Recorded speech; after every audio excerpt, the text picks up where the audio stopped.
Hindu paper తెమ్మన్నాడు. నన్ను చదవమంటాడేమో. ఇది కూడా సార్ పేపరు. తెచ్చావా? తెచ్చాను సార్. చింపు.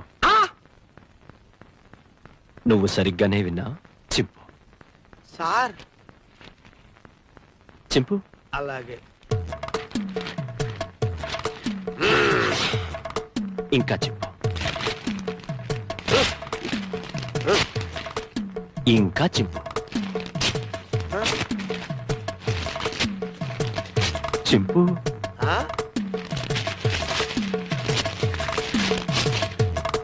ఇంకా చింపు.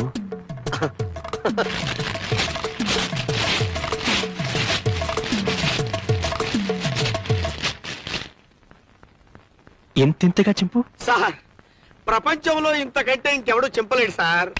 Very good. ఇవన్నీ అతికించు. సాయంత్రం వచ్చి చదువుకుంటాను. ఇవన్నీ అతికించనా? సాయంత్రం వచ్చి స్నానం చేసి లుంగీ కట్టుకొని చదువుకుంటావా? ఎంత జ్ఞానంరా నీకు.